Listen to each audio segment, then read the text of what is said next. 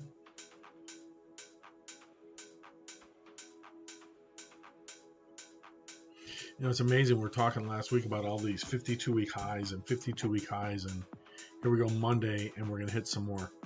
Ethereum up 2107. That's pretty good.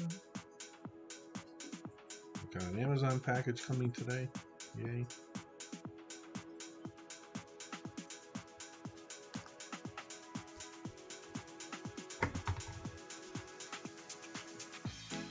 All right.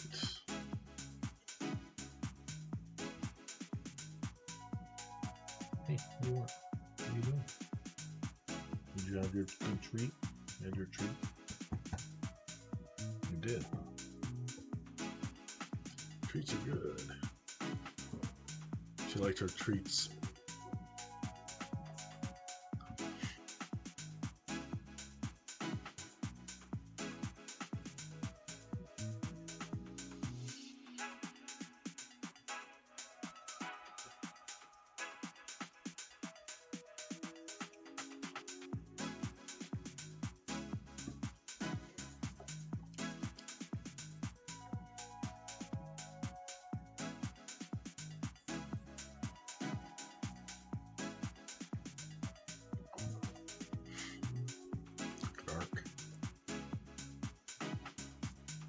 The ladder step there. Oh, that's on the 1 hour.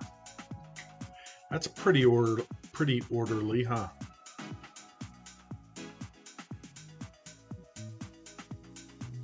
First of April and the 5th of April. Monday. Goes up each Monday. Sweet. It's just, look at this each day. Look at that. Friday, Monday, Thursday, Wednesday, came out on Tuesday. There's Wednesday, Thursday, Friday, Monday. Crazy.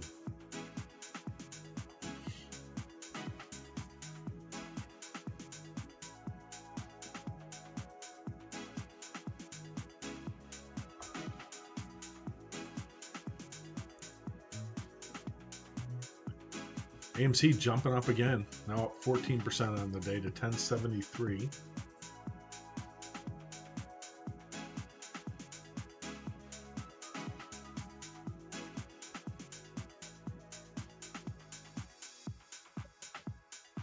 What the heck, dude?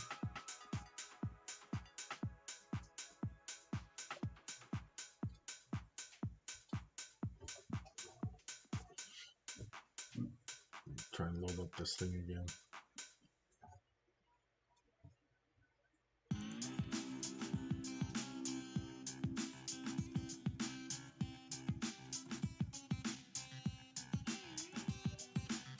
What? Why is it saying I...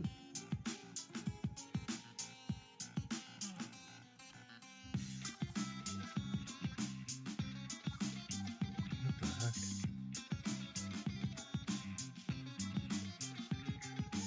Oh, that was an ad.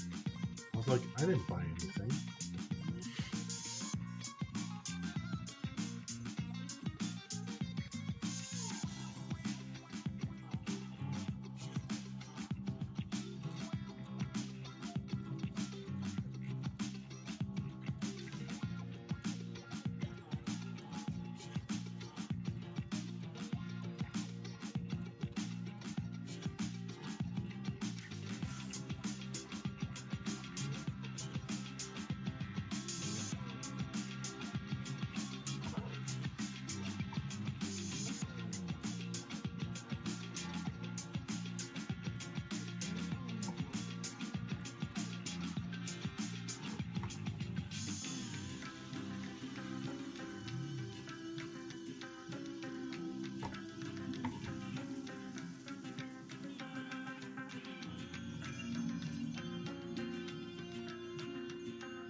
All right, S&P, everything mooning again. Everything's going back up big time again. 40 minutes till the close. The S&P's popping. NASDAQ is popping. The Dow is popping again. So S&P off the bottom here. You got the NASDAQ off of its bottom as well. And you got the Dow off of its bottom as well.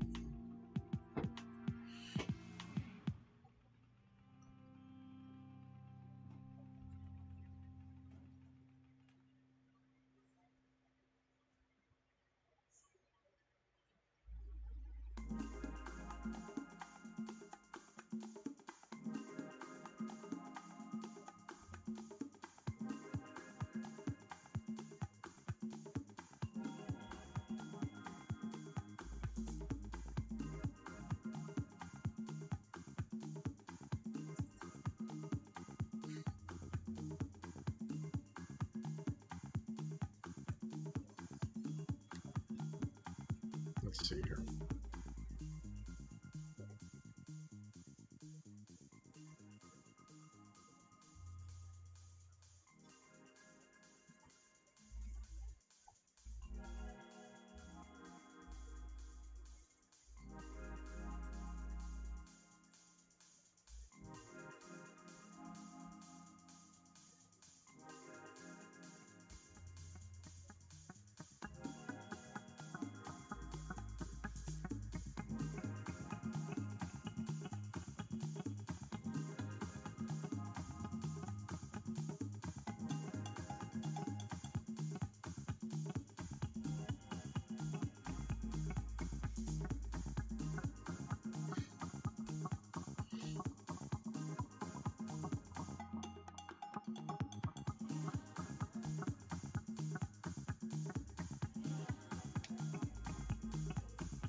The Babylon Bee says NASA ends Mars mission after finding out planet has no early voting.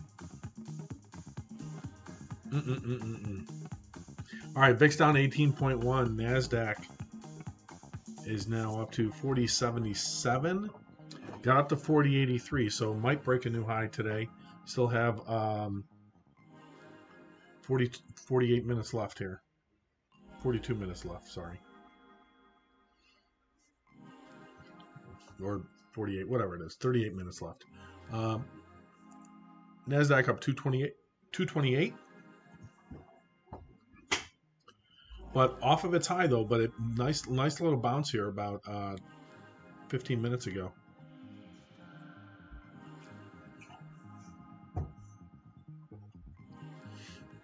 What's Boeing doing?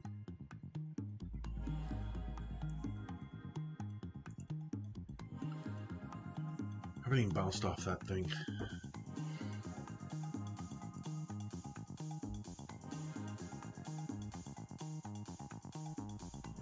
All right, what do we got for news tomorrow? Let's see here. Market what? Bother to update their crap? Nope. Should be on vacation.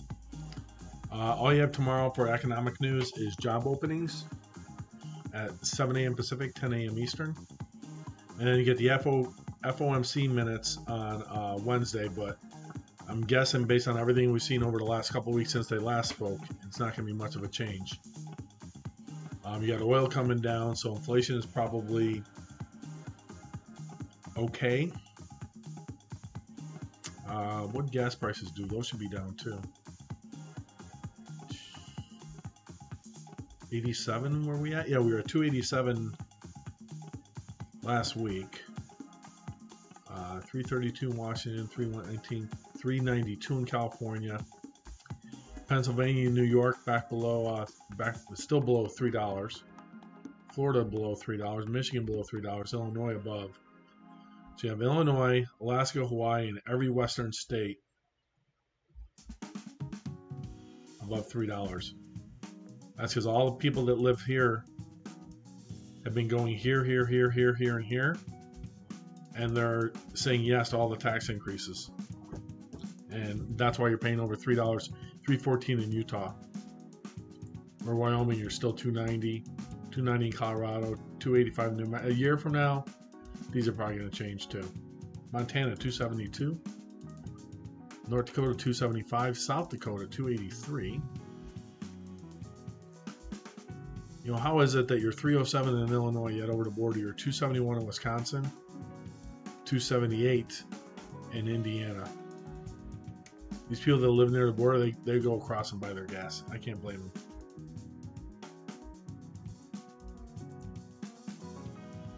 All right, let's watch AMD or Tesla. Yeah, let's watch Tesla. Tesla, battle for 700 today.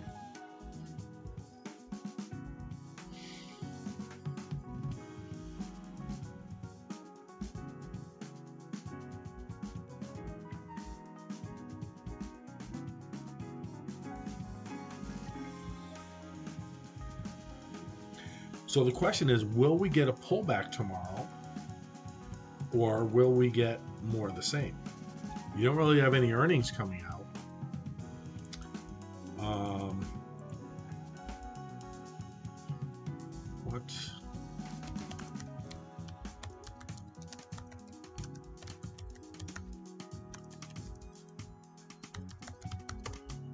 I think it's going to pull back a little bit.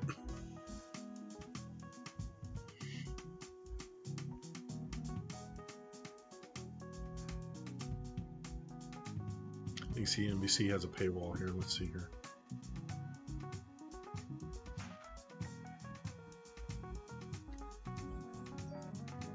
You know, super strong jobs report on Friday.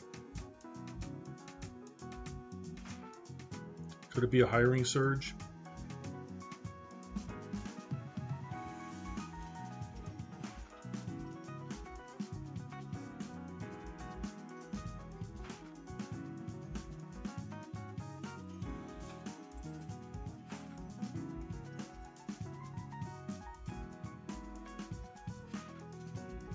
Five states where unemployment claims have recovered the most since March. It's going to be all your big ones. Let's see. Minnesota, Maine, North Carolina, Pennsylvania, and New Hampshire. So smaller ones.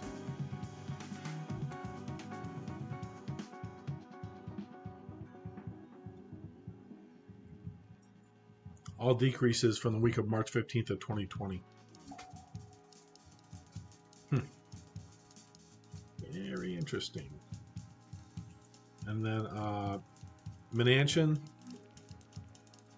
conservative Democrat Senator Joe Manchin of West Virginia reportedly said Monday that he opposes the White House plan if it would raise the corporate tax to 28%. Okay. We talked about this guy before. And he's going to fall in line with whatever the Democrats ask him to do, because Joe Biden gave his wife a job as one of the directors for the Appalachian Commission. So that only payback for voting for the stimulus bill?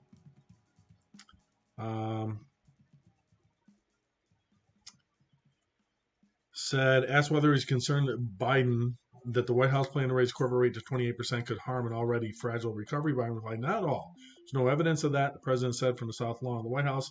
Here you have 51 or 52 corporations in the Fortune 500 that haven't paid a single penny in taxes for 3 years. Okay? So, in other words, they followed the law, Joe? 10%. So you have 10%, according to him, 10% of the S&P 5 or the Fortune 500 have not paid taxes in 3 years, not a single penny. I highly question that data that he's using there.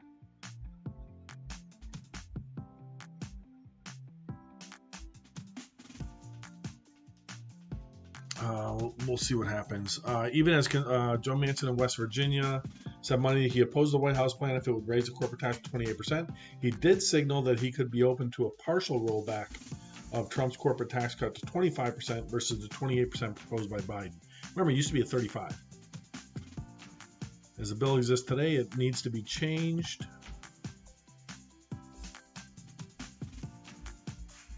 Manchin, routinely a key swing voter in the Senate split 50-50, could single-handedly doom the infrastructure bill if Democrats opt to push the measure through Congress via budget reconciliation, which they will. They'll push it through reconciliation to get around the Senate rules. Amid these concerns, Treasury Secretary Janet Yellen is leading an effort to inspire other nations to institute a minimum tax levy. We carried that her statement earlier today. And the Supreme Court erased rulings. Okay, this was interesting. The Supreme Court erases ruling against Trump over his Twitter account. Here's my read into this. So the Supreme Court erased the Federal Appeals Court decision holding that former President Trump violated the Constitution by blocking his critics on Twitter. The justices vacated the decision from the Second U.S. Circuit Court of Appeals and sent it back to the lower court with instructions to dismiss the case as moot or no longer active now that Trump is a private citizen. Because when it immediately it then became Biden versus whoever it was, Twitter or whatever. What this allows Twitter to do now is they send it back as mute, removing it. And so what that means is that Twitter can now ban anybody that it just doesn't agree with, whether they're a federal official or not. So if you're a Republican or an independent and you go against the narrative of the communists, then they're going to suppress your ability to make posts. And you'll have to go to another platform to do so. And that's just what they plan to do. So, they run that stuff. I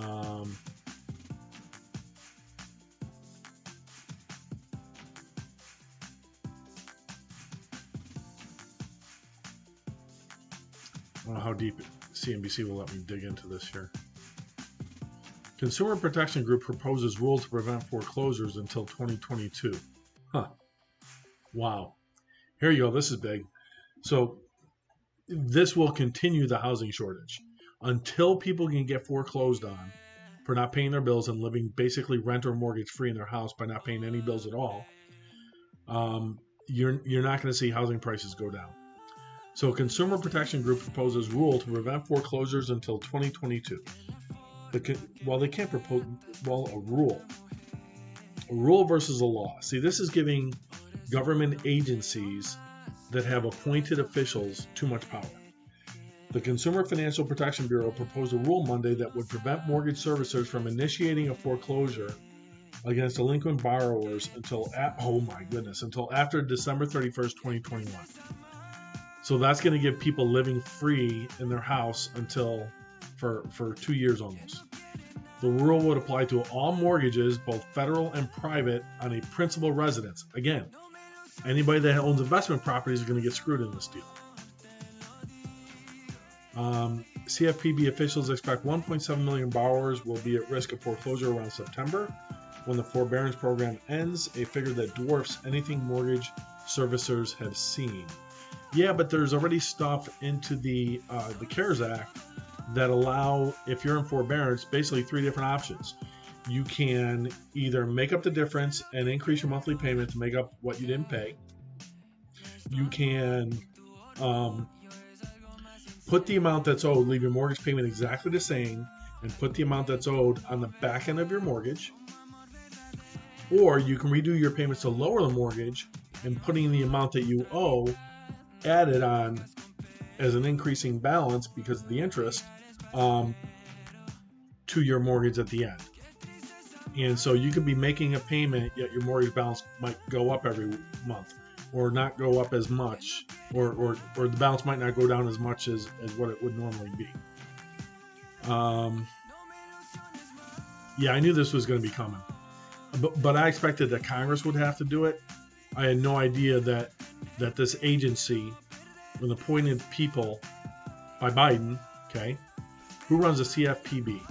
Let's see, who runs CFPB? Who runs CFPB? This was a Democratic. It was really originally started after Obama's the one that started it. Let's see here. Let's go to Wiki.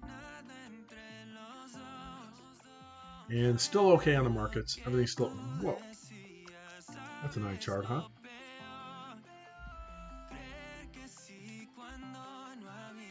Too much power.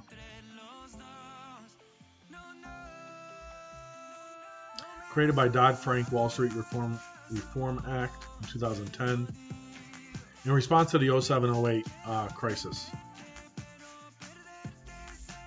The CFPB status as an independent agency has been subject to many challenges in court. In June 2020, the United States Supreme Court found the single director structure removable only with cause unconstitutional, but allowed the agency to remain in operation.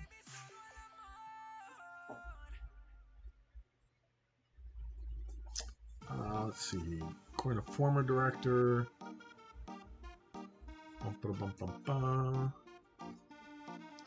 Once a financial institution acquires $10 billion in assets, it falls under CFPB. Let's see here.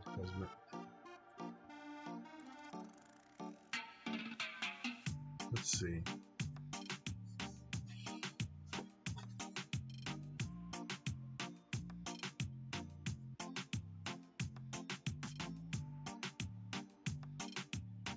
I don't even know who runs it.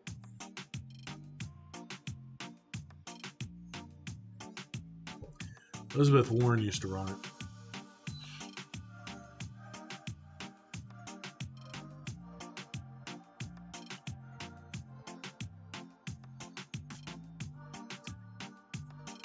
David Uiho from District of Columbia took over.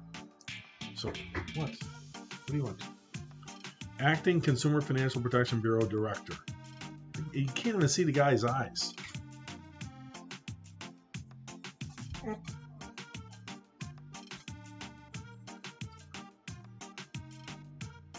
Has nothing on his.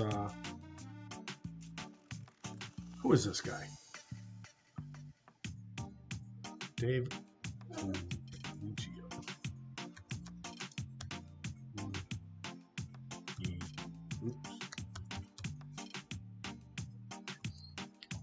Never heard of him.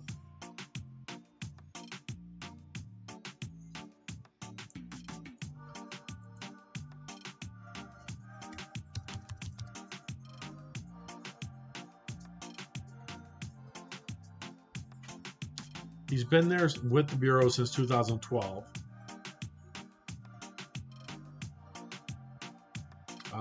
Biden nominated Rohit Chopra.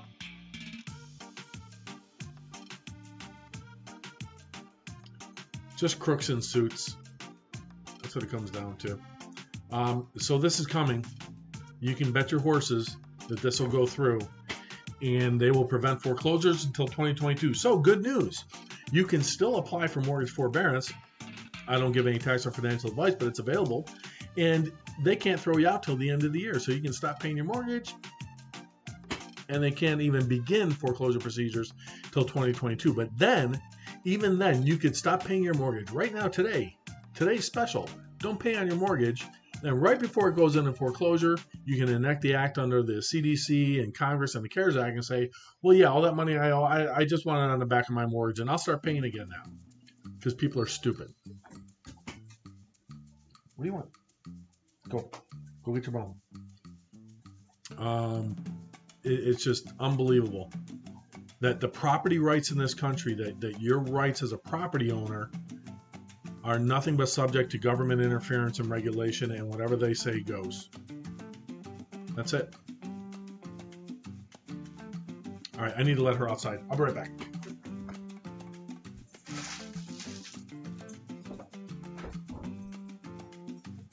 Go outside.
Wow, that is big news right there. Let's leave that up.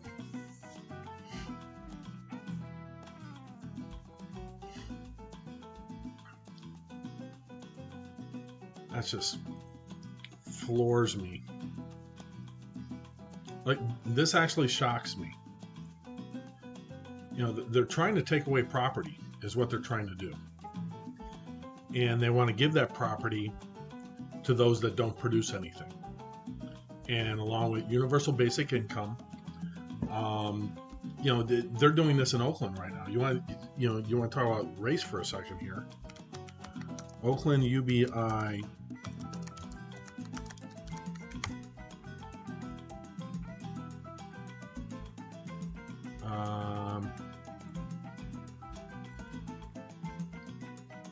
Last week, City of Oakland, Blue State Conservative, because somebody has to say this stuff.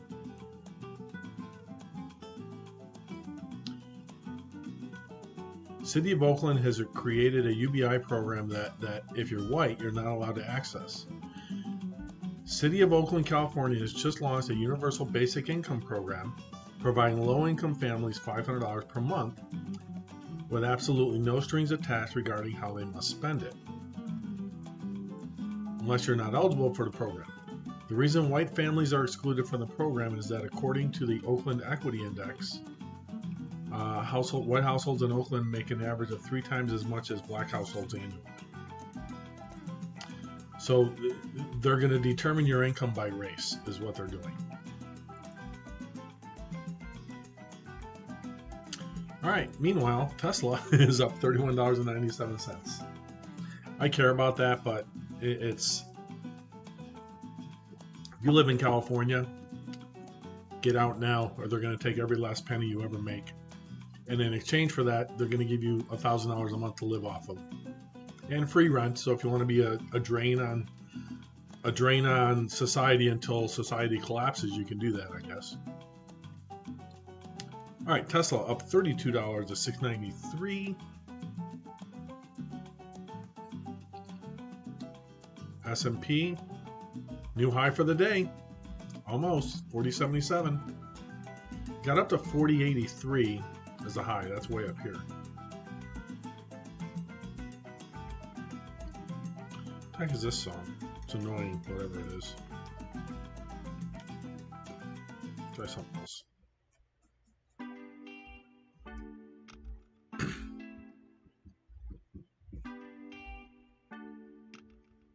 That'll work.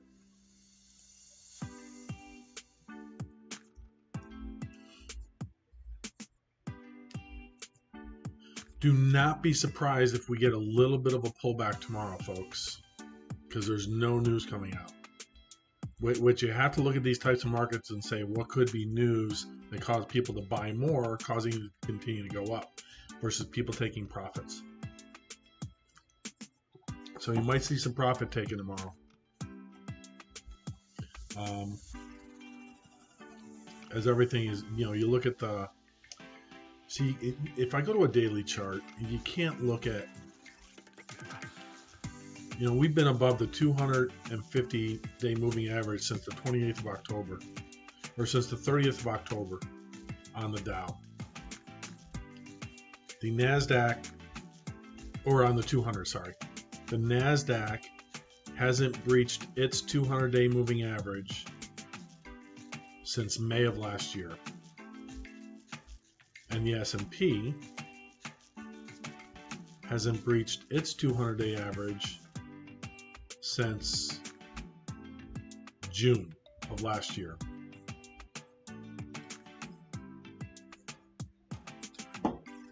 Unbelievable. But I'm surprised every time another catalyst comes out, all you see is this. Green, green, green. Market go burr. So 12:46 or 3:46 Eastern time. And yeah, everything is up. So hopefully you made some money today.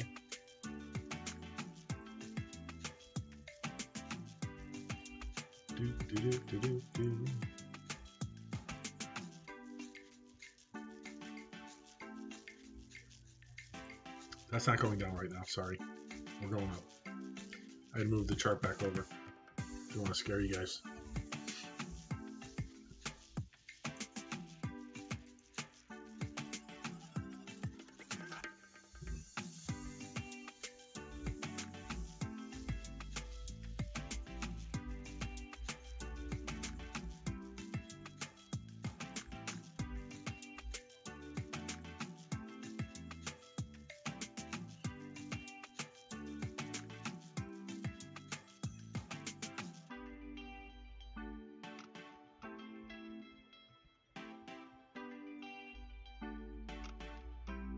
How am I following a photo?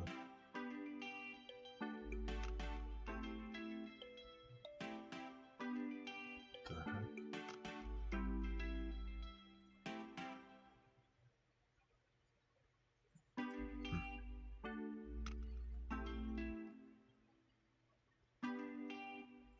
Oh, there we go. Barbershop. Interesting. There goes S&P. 4 points away from beating the high of the day. It's already going to close higher as a new record close. Same thing with the Dow.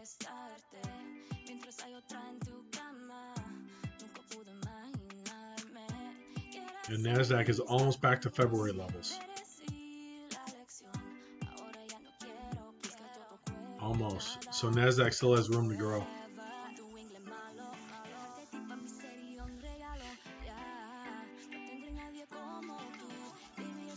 Big surge at the end here.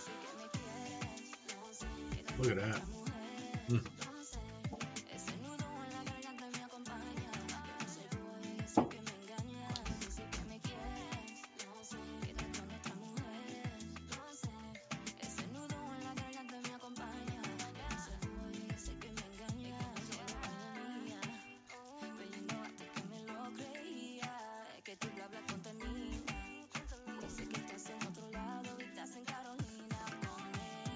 What are you doing, Liberty? Get your ball. Where's your ball? Get your ball.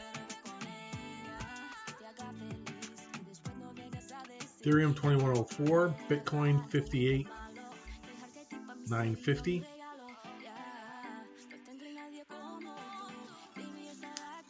Tesla staying just a little bit below 700 now.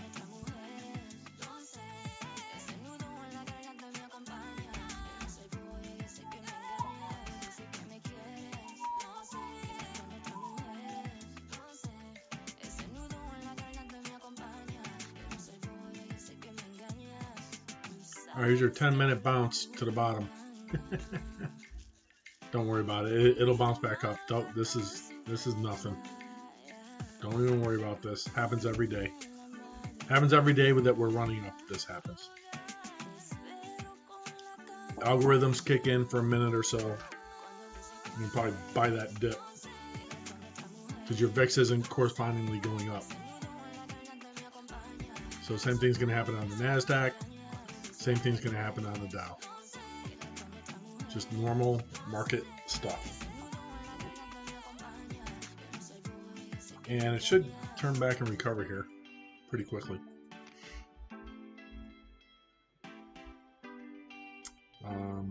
Coinbase is going to be coming out too. Let me see if they, with a DPO, not an IPO. It's a direct market.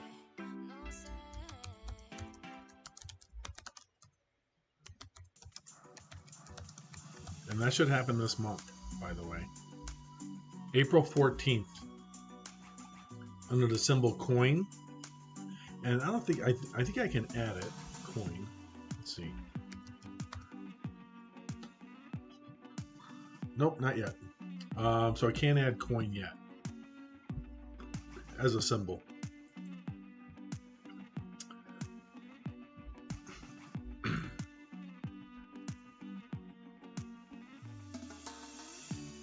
Direct listing, $1 billion.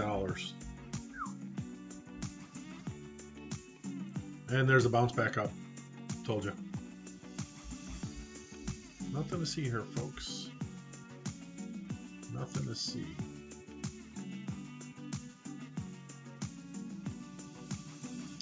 All right, Coinbase, the largest crypto exchange in the United States, has filed with the SEC to become a publicly traded company. We already knew that.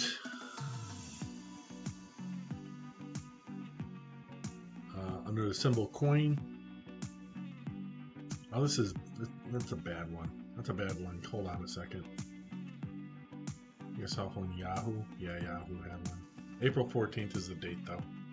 So Coinbase is going to go public on April 14th. What you need to know. Largest cryptocurrency exchange in the U.S. will be listed on NASDAQ on April 14th after receiving official approval from the SEC. The company will offer 114.9 million shares as part of the direct listing. And then all those people that own those shares are going to sell them. Well, they can already trade it privately. So you shouldn't see as much volatility. Originally scheduled to take place in March, but the company announced last month it would be postponing the listing to April without disclosing any reasons for the delay. It was declared effective on April 1st. Shares would begin trading on the global sector select market under the ticker symbol COIN on April 14th. 43 million users in over 100 countries across the globe. In a private market auction earlier this year, shares reportedly trade between $350 and $375, implying a pre-IPO valuation of between $90 and $100 billion. The company later updated a filing disclosing an average share price of $343.58 at the private market auction, which the NASDAQ will likely use as a reference price ahead of the company's direct listing.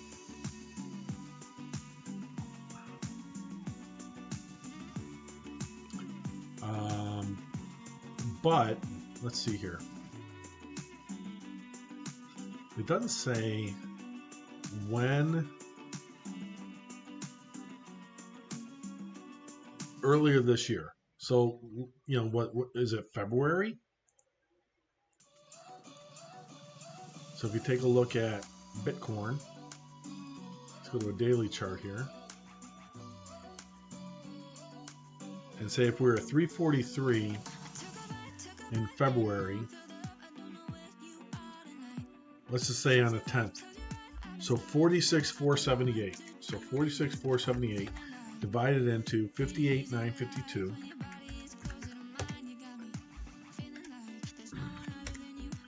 %. So will it command a 21% premium of 343? No. That would price it. This is a total guess. You're looking at possibly $400 a share or more on opening on April 14th of Coinbase. Just saying what you could be seeing.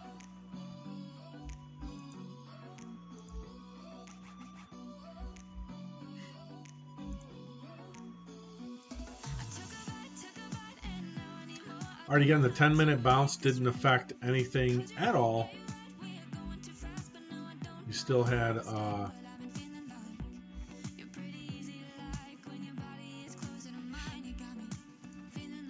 that was bounced back. Oops, 30 seconds, sorry. The daily here. Bounced back off of it. The NASDAQ. Oops, sorry. NASDAQ Composite has bounced back as well, quite nicely, up 231 now. Holy cow. 13,712. And that still has room to run. And the S&P 4080.2, 4 minutes left.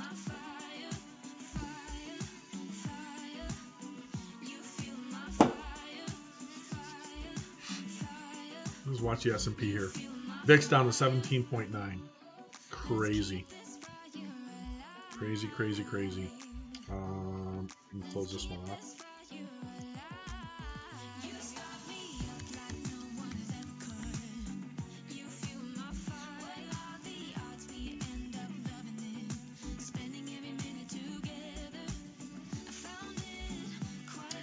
New York likely to hike taxes on top earners to highest in the nation.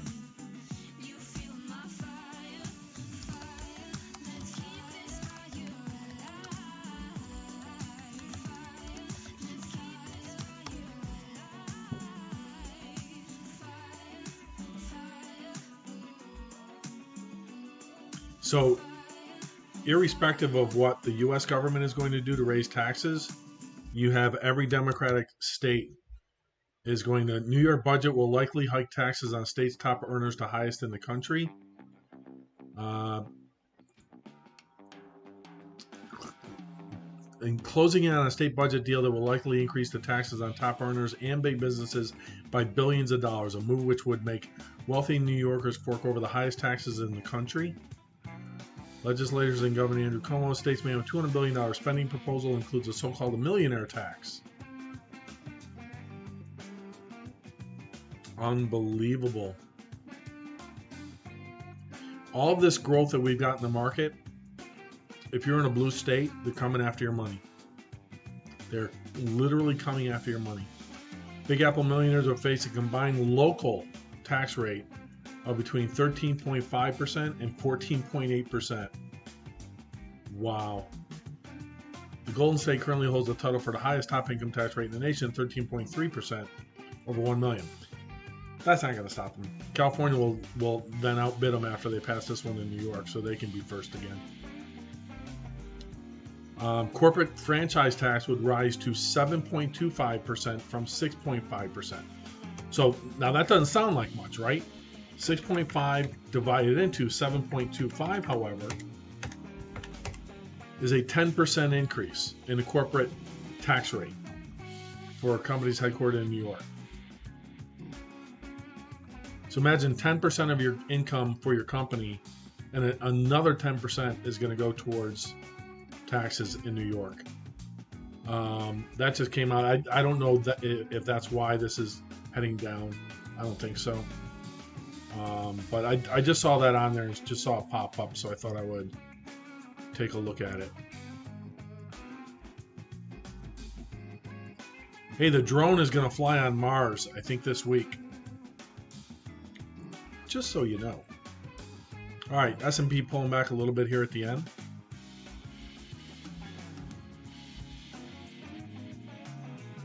I'm trying to find something here. 1 minute left to go.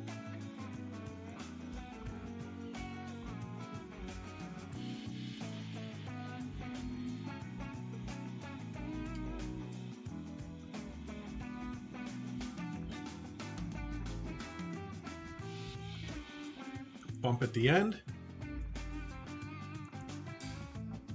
10 seconds left to go.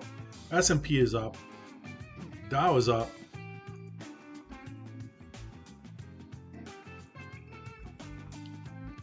NASDAQ is up. And the markets are closed.